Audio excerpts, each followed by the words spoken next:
మీరేమీ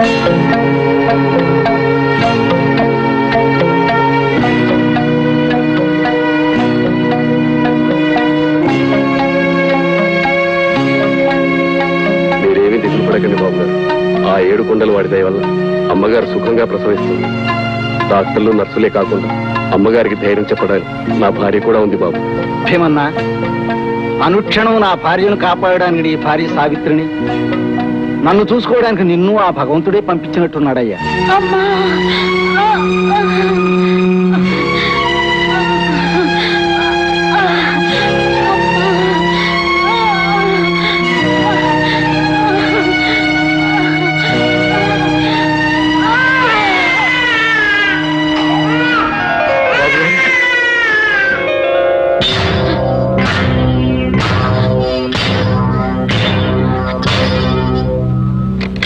బాబు గారు, అమ్మగారికి మగబిడ్డ పుట్టాడు.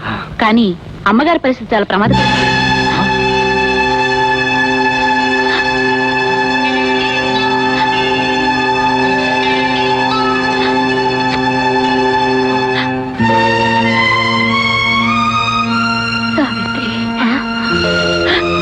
సావిత్రి, నేను వెళ్ళిపోతున్నాను.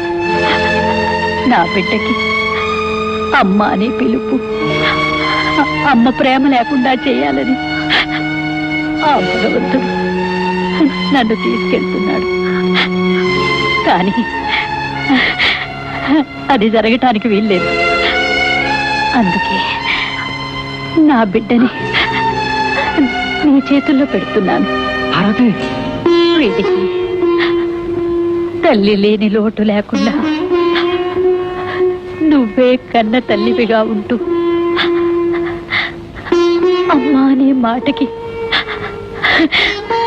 అర్థం తెలియచేయాలి సావిత్రి. అలాగే అమ్మగారు, మీ ఉప్పు తినే మనిషిని ఈ మాట నెరవేర్చేస్తాను. నా బిడ్డ రాము కంటే ఎక్కువగా నా ప్రాణానికి ప్రాణంగా మీ బిడ్డను రాజాలా పెంచుతాను. చాలు సావిత్రి, నాకది చాలు. నేను తృప్తిగా వెళ్ళిపోతాను.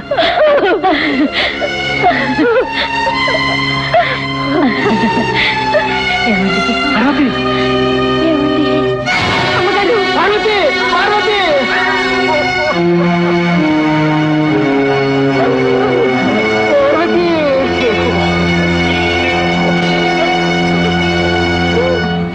అప్పుడు వేలకు వేలు ఖర్చు చేసి విదేశాల నుండి మందులు తెప్పించి మన రాముని రక్షించారు ఆ జమీందారు బాబు. ఆ సంగతి నీకు తెలుసుగా. సొంత మనిషికి కూడా అంత సహాయం చేయని ఈ రోజుల్లో అలా